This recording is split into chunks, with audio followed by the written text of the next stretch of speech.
सरकार आला हजरत अजीमुल बरकत दरिया इश्क मोहब्बत अर्ज करते हैं, या रसूल अल्लाह चमक तुझसे पाते हैं सब पाने वाले, या रसूल अल्लाह चमक तुझसे पाते हैं सब पाने वाले, मेरा दिल भी चमका दे चमकाने वाले। चमक तुझसे पाते हैं सब पाने वाले, मेरा दिल भी चमका दे चमकाने वाले। और तो जिंदा है वल्लाह, तो जिंदा है वल्लाह, मेरे चश्मे आलम से छुप जाने वाले।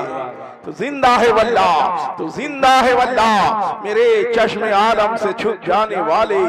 आप जरा सोचें कि सरकारे आला हजरत ने ये दिल चमकाने की बात नबी की बारगाह में क्यों पेश किया, क्यों अरीजा पेश किया है।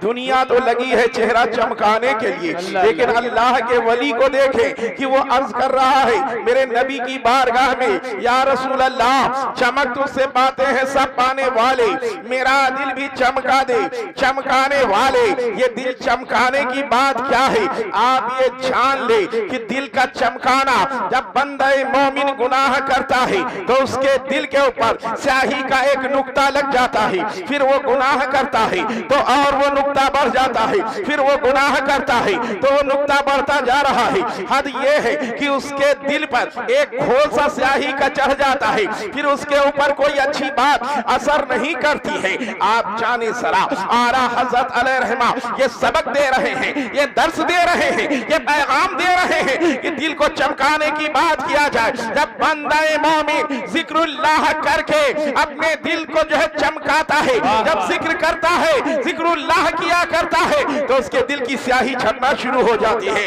वो जिक्र करता जाता है, दिल की स्याही दूर होती जाती है। जब वो जिक्र करता जाता है तो दिल की स्याही दूर होती जाती। हद ये है कि उसका दिल साफ और सुथरा हो जाता है, चमकदार हो जाता है। जब इस पर वो कायम रहता है तो उसका दिल भी अल्लाह अल्लाह करने लगता है। वाह वाह वाह वाह, माशाअल्लाह, सुभान अल्लाह, या रसूल अल्लाह, या रसूल अल्लाह, जिंदाबाद या रसूल अल्लाह। यही है कि अहले सुन्नत वल जमात के उलमा है और तमाम अहले सुन्नत वल जमात के लोग हैं जो ये कहते हैं कि हम चेहरा देख के पहचान लेते हैं। क्या पहचान लेते हैं चेहरा देख के, कि क्या पहचान दे, कहा चेहरा देख के हम समझ लेते हैं। मैंने कहा हाफिज मुदस्सिर क्या समझ लेते हो चेहरा देख के, कहा समझ लेते हैं जैसे लिफाफा देख के हम समझ लेते हैं, वैसे ही चेहरा देख के भी हम समझ ले रहे। मैंने कहा बाबू क्या समझ लेते हैं, कहा कि जब उसके चेहरे को देखते हैं तो ये हम देख लेते कि इसके चेहरे पर कैसा चेहरा है। मैंने कहा क्या मतलब है कि उसके चेहरे के ऊपर, उसके माथे के ऊपर लिखा होता है कि ये सलाम से भागने वाला है, ये मिलाद से भागने वाला है, ये नबी की मिलाद को जो है शिर्क और बिदअत कहने वाला है। याद रखें जब नबी की शान में तौहीन करते करते उसका दिल स्याह हो जाता है तो वही स्याही उसके माथे के ऊपर आ जाती है, जिसको देख के पहचान लिया जाता है कि ये नबी का गुस्ताख है, नबी की शान में गुस्ताखी करने वाला है। याद रखो जब हमारा जैसा दिल होगा वैसे ही हमारा चेहरा भी हो जाएगा। हम जिक्रुल्लाह से अपने दिल को रोशन करें, जाकिर करें, ये हमारा दिल भी अल्लाह अल्लाह करने लगता है। वाह वाह वाह वाह, सुभान अल्लाह, सुभान अल्लाह। अरे आला हज़रत अर्ज़ करते हैं या रसूल अल्लाह चमक तुझसे पाते हैं सब पाने वाले, मेरा दिल भी चमका दे चमकाने वाले। तू जिंदा है वल्लाह, तू जिंदा है वल्लाह, मेरे चश्मे आलम से छुप जाने। अभी आप देखें जरा, अभी आप देखें, अभी जो है करबला वालों के ताल्लुक से अशार सुन रहे थे आप, हाफिज मुदस्सिर ने भी पढ़ा होगा और भी दूसरे शोरा ने भी पढ़ा होगा। मैं आप देखें जरा कि जिक्र इमाम हुसैन हुआ, इमाम हुसैन का तज़किरा हुआ, इमाम हुसैन की बातें हैं, इमाम हुसैन का चर्चा हुआ। मैं पूछना ये चाहता हूँ जिस हुसैन की हम याद मनाते हैं, चाहे वो मुहर्रम हो, चाहे सफर हो, चाहे वो साल का कोई भी महफिल हो, जब तक जिक्र इमाम हुसैन नहीं होता है, जब तक जिक्र करबला नहीं होता है तो आशिकों को चैन नहीं मिलता है। मैं पूछना ये चाहता हूँ कि जिस हुसैन का हम जिक्र हर महीने किया करते हैं, उस हुसैन का चेहरा कैसा था, उस हुसैन की पेशानी कैसी थी, उस हुसैन का रुखसार कैसा था। आइए पहले ये देख लिया जाए कि इमाम हुसैन के चेहरे का जिक्र करने वाला कौन है। ये कौन है जो इमाम हुसैन का जिक्र, चेहरे का जिक्र कर रहा है। पहले उसके मकाम को देखा जाए, उसके मनसब को देखा जाए, उसके मामलात को देखा जाए। आप सोचो जरा ये किसने लिखा है। अल्लामा अब्दुर रहमान जामी नक्शबंदी रहमतुल्लाह अलैहि, अल्लामा अब्दुर्रहमान जामी नक्शबंदी अलैहिर्रहमा है, जो इमाम हुसैन के चेहरे के ताल्लुक से लिखा है। पहले देखा जाए कि अल्लामा का मकाम क्या था, अल्लामा अब्दुर्रहमान जामी अलैहिर्रहमा का मनसब क्या था। फाने फिर रसूल के मनसब पर फाए थे, इनकी हर अता सुन्नत मुस्तफा थी। और जरा देखा अल्लामा अब्दुर्रहमान जामी नक्शबंदी रहमतुल्लाह अलैह ये शायर भी थे, अपना कलाम लिखा और एक कलाम लिख के रख लिया कि जब हम नबी की बारगाह में हाजिरी देने जाएंगे, रोज़े रसूल पर हाजिर होंगे, सरकार सल्लल्लाहु ताला अलैहि वसल्लम के दरबार में जब हाजिर होंगे तो ये अपना कलाम हम पेश कर देंगे। अल्लामा अब्दुर्रहमान जामी नक्शबंदी रहमतुल्लाह अलैह रसूलुल्लाह सल्लल्लाहु ताला अलैहि वसल्लम की बारगाह में जब हाजिरी देने जा रहे हैं, हज बैतुल्लाह के लिए गए हैं, हज के अरकान को अदा किया है। जब एक आशिक, एक दीवाना हज कर लेता है तो वो नबी की बारगाह में हाजिरी देता है। हज के अरकान को अदा कर लिया है, आप नबी की बारगाह में हाजिरी देना है। याद करो वो दिन जब सरकार आला हज़रत ने हज किया था और हज के अरकान को अदा किया था। जिन लोगों ने हज के अरकान को अदा किया था, आला हज़रत ने उन्हें मुखातिब करके इरशाद फरमाया था कि हाजियों शहंशाह का रौज़ा देखा, हाजियों शहंशाह का रौज़ा देखा, काबा तो देख चुके, काबे का काबा देखो। नारे तकबीर यार, मोहब्बत से नारे का जवाब दे। नारे तकबीर, नारे रिसालत, मसलके आला हज़रत हुजूर सैयद अंसार मियां साहब किबला।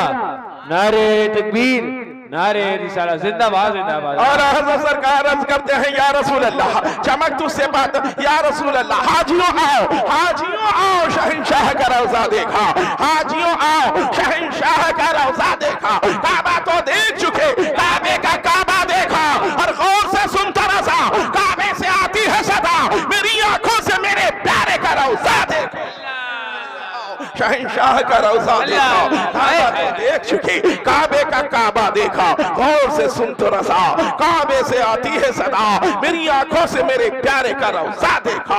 आइए जरा देखें अल्लामा अब्दुर्रहमान जामी अलैहि रहमत व रिज़वान है, हज के अरकान को अदा किया है, मदीने मुनव्वरा का सफर कर रहे हैं। आपने सफर किया है, मदीने मुनव्वरा जा रात होती है, हाकिम सोया है, मेरे आका सल्लल्लाहु ताला अलैहि वसल्लम ख्वाब में तशरीफ लाते हैं, इरशाद फरमाते हैं ए हाकिम अब्दुर्रहमान जामी आ रहा है, उसको मेरे रौज़े पे ना आने था, उसे मेरी बारगाह में ना आने था, उसे मेरे दरबार में ना आने था, उसे मेरे रौज़े पर ना आने था। अल्लामा अब्दुर्रहमान जामी है, ये जा रहे सवेरा होता है, हाकिम ने सारे रास्ते सील कर दिए।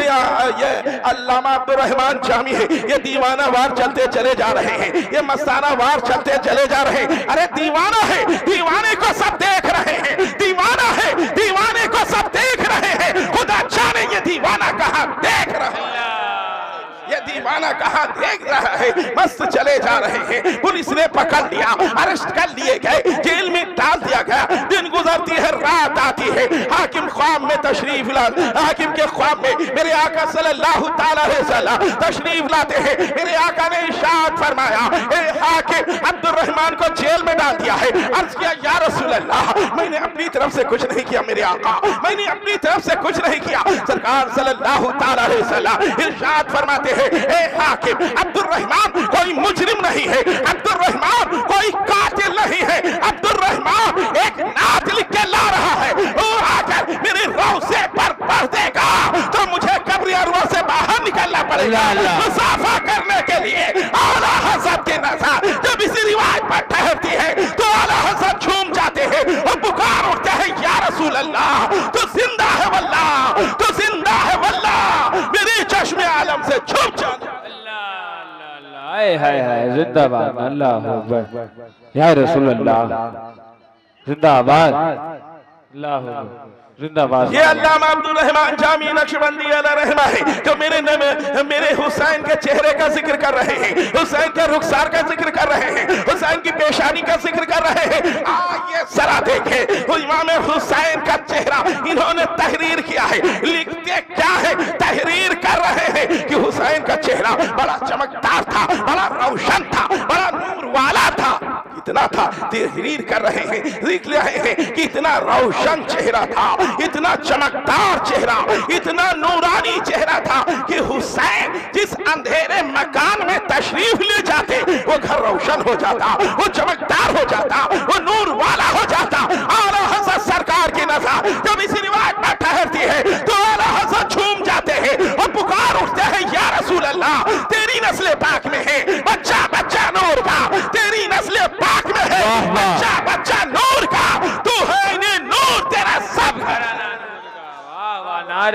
तकबीर, नारे रिसालत, मसलके आला हजरत हुजूर सैयद अंसार मियां साहब किबला, नारे तकबीर, नारे रिसालत। बहुत उम्दा माशाअल्लाह। आप जरा देखें आला हज़रत सरकार झूम जाते हैं जब देखा इमाम हुसैन का चेहरा ऐसा रोशन था, इमाम हुसैन का रुखसार ऐसे रोशन थे, पेशानी ऐसी रोशन थी, इतना नूरानी चेहरा था, इतना चेहरा रोशन था।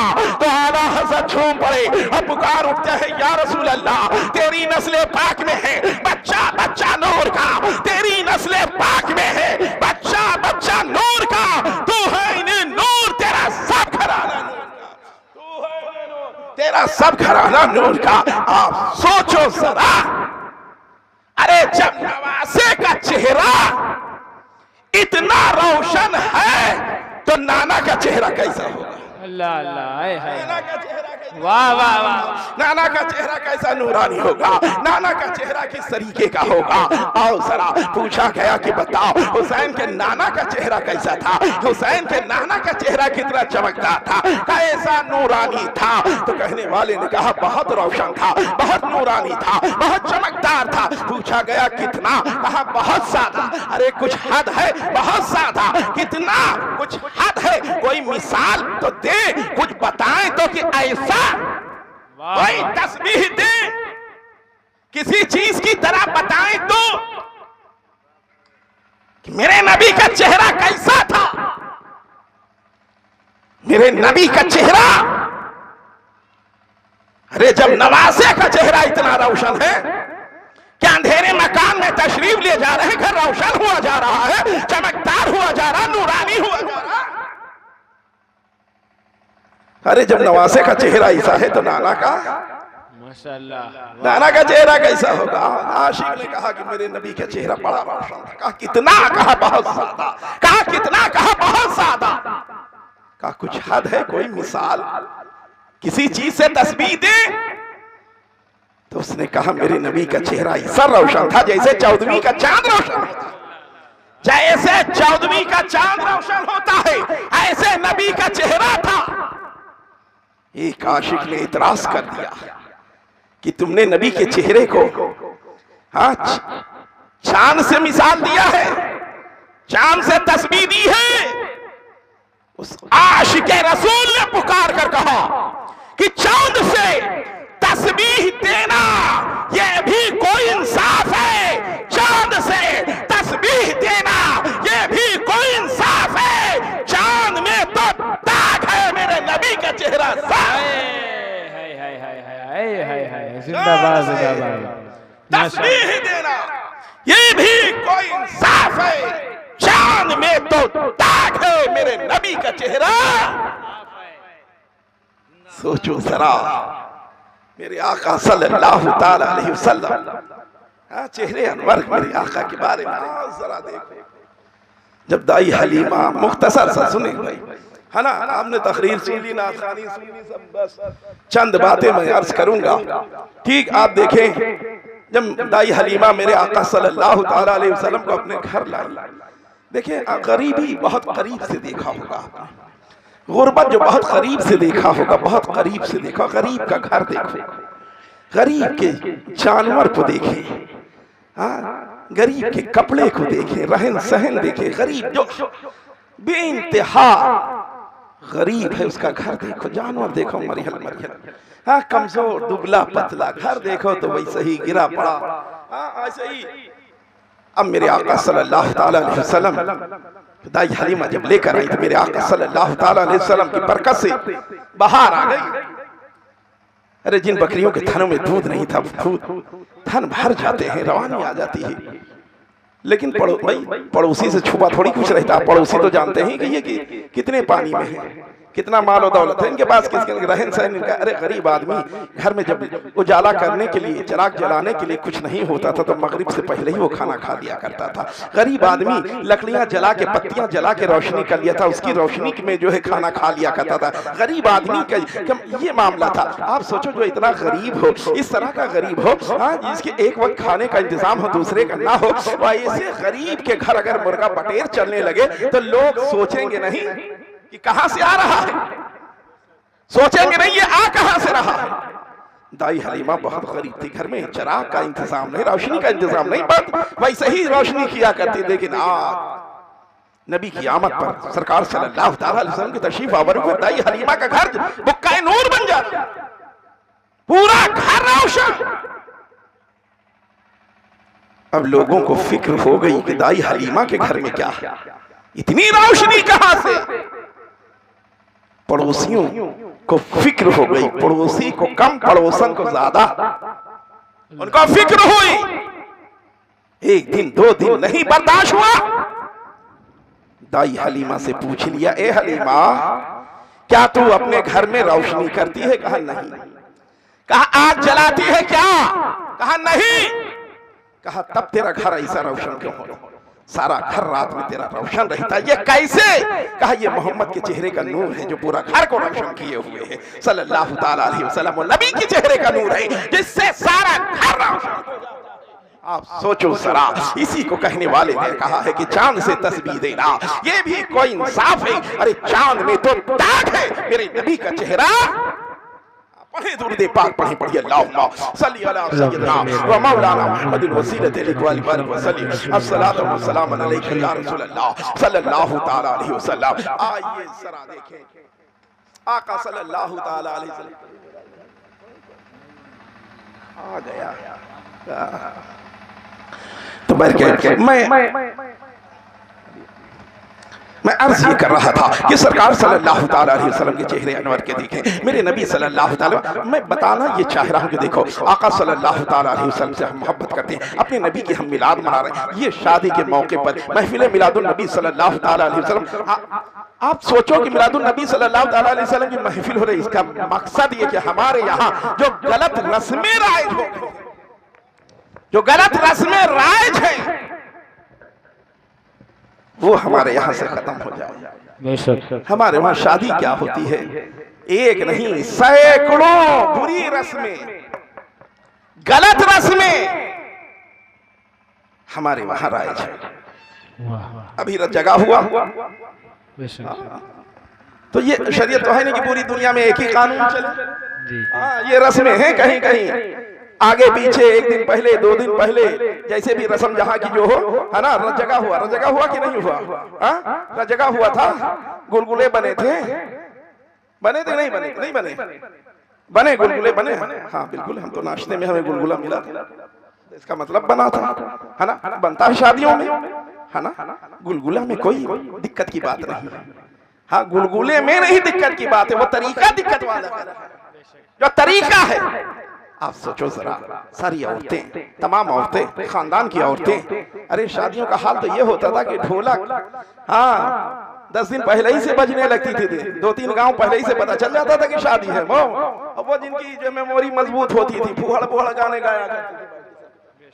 बताओ ये सब शादी हो रही है, उधर जो रिश्तेदार है, ये नातेदार है, इनकी मोहब्बत, हाँ इनकी बहुत मोहब्बत है कि हाँ अरे ये बहनों ही है तो ये मामू है तो ये खालू है, ये फुप्पा है, जो जिसका रिश्ता होता है उस तरीके से ये सब अपने हिसाब से बातें किया करते हैं। और रस्में गलत कर दो, बोला 2 जोड़ा कपड़ा लाई, पूरे महल्ले में पिपहिरी बजाते हुए घूम रही, नुमाइश हो रही है, पीछे पीछे घूम भी जा रही है। बताओ ये क्या है, रैली निकल रही है, रैली निकल रही है। ये क्या, ये बड़ी तमन्ना थी। अरे तमन्ना बड़ी थी, लेकिन काहे की तमन्ना? जिससे इताब इलाही नाज़िल होता है, जिससे अल्लाह की नाराजगी होती है, वो तमन्ना है। ये किसी की तमन्ना नहीं रही कि वो मन्नत मान ले कि अल्लाह हमारी भतीजी की शादी हो रही, हमारे भतीजे की शादी हो रही, अच्छे से सब निपट जाएगा, मौला तो शुक्राने के रोजे रख लेंगे, 2 रकात नमाज हम पढ़ेंगे। नमाज से तो कोई मतलब ही नहीं इनको, इनका शादी में नमाज कहां से आ गया? शादी में नमाज कहां? हाँ गुलगुला, उपटन, दुनिया भर के एक नाम ले गुलगुला शुरू हुआ।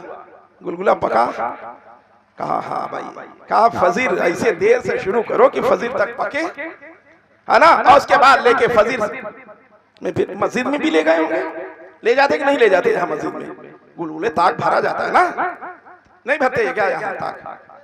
भरते ताक भरते हैं भैया। अब हम तो देखिए ये यहाँ जो है शादी के मौके पर हम पहली ही बार हम यहाँ इस बात पहली बार, ऐसा नहीं कि हम पहली बार आए, पहली बार नहीं आए, लेकिन शादी की महफिल में पहली बार।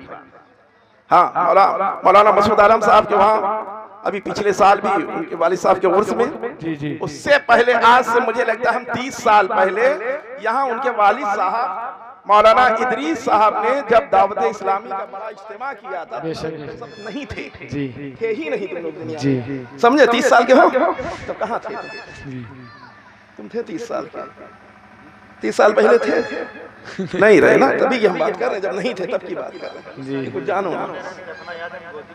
हाँ, तो उस जमाने की मैं बात कर रहा हूँ, जो पुराने हैं उनको याद होगा, बहुत बड़ा एक प्रोग्राम दावत इस्लामी का इज्तिमा मौलाना इदरीस साहब ने कराया था। हाँ, कम से कम 30 साल हुए होंगे। हम एक लिखा पढ़ी की हम नहीं बात कर रहे, लेकिन एक अंदाजन एक, हाँ, मौलाना इदरीस साहब ने तब कराया था। उस वक्त हम पहली बार ना ये इलाका हम जानते थे, ना बहादुर नगर, ना नई सड़क, ना सरवनपुर, ना वली नगर, ये पूरा इलाका हम जानते ही नहीं थे। क्यों? इसलिए कि मुल्ला जीवन का मदरसा ही नहीं कायम, मुल्ला जीवन का मदरसा ही नहीं बना था, कायम ही नहीं हुआ था। ये तब की बात मैं कर रहा हूँ, पहली बार तब मैं आया था यहाँ दावत इस्लामी के इज्तिमे में। मुबारकपुर अशरफिया, मुबारकपुर में इज्तिमा हुआ था, वहां से वापसी पर यहाँ तो बाहर गए, और उसके बाद फिर और भी आना हुआ। फिर मौलाना मसूद आलम साहब के मदरसे में तो बगैर प्रोग्राम के भी मौके पर आए हैं, और भी महफिलों में भी आना हुआ है एक बार शायद। तो मैं रस्में नहीं जानता कि यहाँ की रस्में क्या क्या होती हैं, लेकिन कुछ रस्में ऐसी हैं जो इंटरनेशनल है, पूरे हिंदुस्तान में चलती। जैसे गुलगुला, जैसे गुलगुला, हाँ, गुलगुला पका, ठीक, पकाना, ये हुआ सवेरे। तमाम औरतें अब गुलगुला लेके मस्जिद जा रही हैं।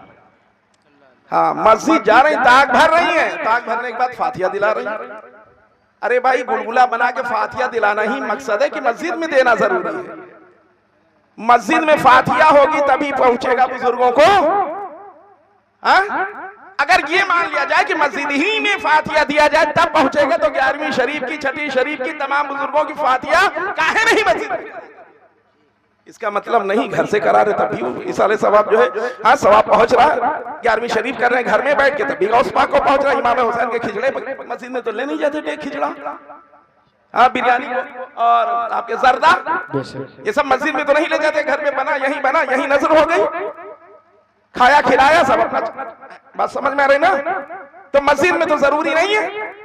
अब फिर ले गए ताक में, अल्लाह जाने 6 महीने के बाद ये शादी हुई है कि 3 महीने के बाद शादी हुई। मस्जिद में तो नमाज के लिए नहीं जाते, और गए भी तो नवाब बन के गए। ये भी नहीं होता कि मस्जिद में झाड़ू लगा दे, ताक को भी साफ कर दे, धूल उल चाहे जितनी जमी उसी में गुलगुले लग दिया जाए, उसमें एक वो और भी सफेद, सफेद, चावल का रहम कहते हैं। हाँ, बहुत उसको रख दे तो पता चला आधा तो उसी ताक में रह गया। समझ लो, आधा ताक में रह गया। निकाल के अगर लोगों ने, नमाजियों ने खाया है तो वो पता चला कि आधा जो है धूल उसी के साथ चला आया, आधा धूल चलाया। अब बैठ के मैं बताना ये चाह रहा हूं कि ये औरतें लेके जा रही, आदमी क्यों नहीं ले जाते, मर्द क्यों नहीं ले जाते मस्जिद में? मर्द क्यों नहीं ले जाते गुलगुला? अगर यही जरूरी है, एक तो यही जरूरी ही नहीं है, घर पे करा दें गुलगुला, पकाएं, बिल्कुल पकाएं, गुलगुले की मुखालफत नहीं है। यहाँ मामला ये कि औरतें मस्जिद में जा रही हैं, जबकि जब औरतों को मस्जिद में नमाज पढ़ना मना है, हज़रत उमर रज़ी अल्लाह अन्हु ने मना कर दिया कि घर में नमाज अदा करें, मस्जिद का सवाब उन्हें मिलेगा। जब औरतों को नमाज पढ़ने की पाबंदी मस्जिद में है, तो गुलगुला भरने की इजाजत कहां से मिलेगी? अल्लाह अल्लाह, हक है, माशाअल्लाह, कहां से इजाजत मिली है? ये गुलगुला बने, नजर नियाज बिल्कुल कतई होना चाहिए, बुजुर्गों की नजर होना चाहिए, फातिहा होना चाहिए मुर्दों की, ठीक है, लेकिन ये नहीं ठीक है। फातिहा दिलाएं, यही वजह है कि एक मुहिम छिड़ी हुई है कि जो गलत रस्में हमारे सबसे ज्यादा डीजे का बवाल था। अल्हम्दुलिल्लाह, रब का फजल है कि धीरे धीरे करके वो उसका खात्मा हो रहा है। जैसे धीरे धीरे करके नौटंकी का जनाजा निकल गया ना, तो डीजे का भी अब जनाजा निकल जाए इंशाअल्लाह। हाँ, वरना बता दीजिए, पहले की शादियां बगैर नौटंकी की हो गई हो, ना कराना ही आइब लोग समझते थे नौटंकी को। हाँ, शान समझते थे नौटंकी शादी में होना, ये शान होती थी। ये नहीं जानते कि जो हंस हंस के गुनाह करता है, हाँ, तो उसका वबाल कैसा होता है, कितना होता है। तो याद रखें, नमाजों की पाबंदी करें। जो भी रिश्तेदार नातेदार, एक नहीं, आप देख लीजिए, आप मेरे कह अभी वो होना वरना मैं बताता है रस्में, जो रस्मों का हश्र क्या है और ये रस्में क्या होती हैं। बस इन महफिलों का मकसद ये है कि नबी से सच्चा रिश्ता जोड़े। नमाजों की पाबंदी करें, इंशाअल्लाह दुनिया में भी कामयाब रहेंगे और आखिरत में भी कामयाब हो जाएंगे। नमाज की कोई मन्नत नहीं, तमन्ना है, आरज़ू है, चाहत है, ऑर्केस्ट्रा लेकर आए, चाहत है, बधावा घूमे, चाहत है, दुनिया भर की गलत रस्मों की चाहत है, लेकिन किसी की ये चाहत नहीं कि नमाज की मन्नत मान ले। ऐसे मौके पर शैतान, जिन्नात जो शयातीन होते हैं, शरीर जिन जो हो करते हैं, ये खाने की भी चोरी करते हैं, खाना भी चुराते। यही एक सुन्नियों के वहां सबसे पहले खाना तैयार होता तो कहते सारे बुजुर्गों की नजर पेश कर दो, हाँ, महफूज हो जाए मामला। वरना पता चला कि 500 लोगों का इंतजाम किया है, 3 का न्योता 300 का था, कहा बढ़ा के 200, कितना कम पड़ेगा। पता चला कि 500 का बनवाया, इतना बढ़ के तब भी कम पड़ गया। तो कम कहां से पड़ा, पता चला ये सब उठा ले जाते, चुरा ले जाते हैं।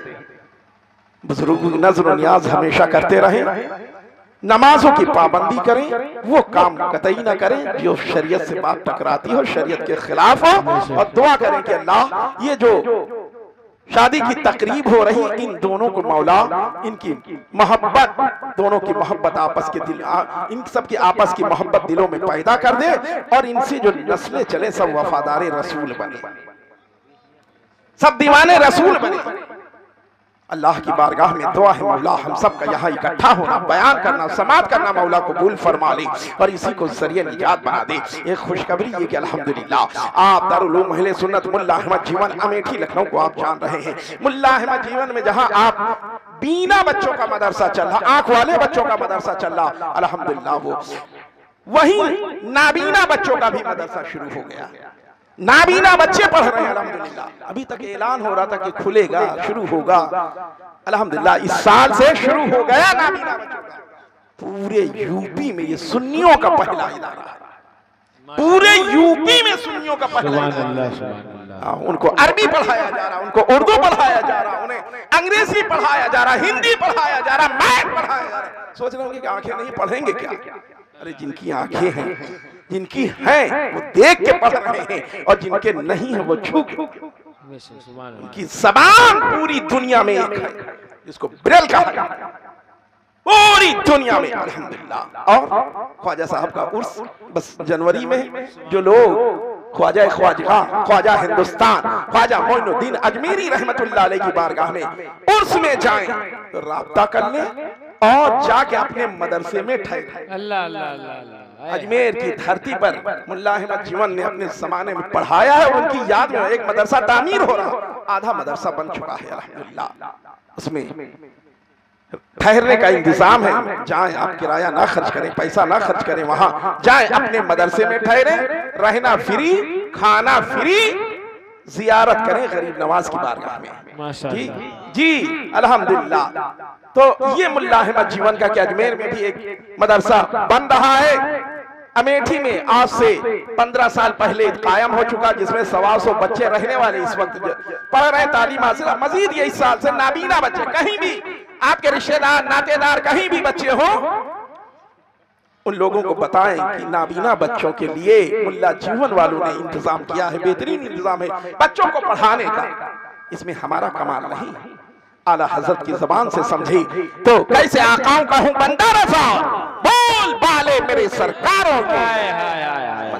ये फैजान मुल्ला अहमद जीवन है, फैजान मुल्ला अहमद जीवन वालों ने तय कर लिया कि इंशाअल्लाह जो बच्चे मजबूर हैं उनको उनके पैरों पर खड़े होने के लायक बनाया जाएगा इंशाअल्लाह। माशाअल्लाह। अल्लाह की बारगाह में दुआ है मौला हम सब का इकट्ठा होना, बयान करना, समात करना, मौला कबूल फरमा ले, इसी को जरिए निजात बना दे। अस्तगफिरुल्लाह रब्बी मिन कुल्ली ज़म्बी व अतूबु इलैहि।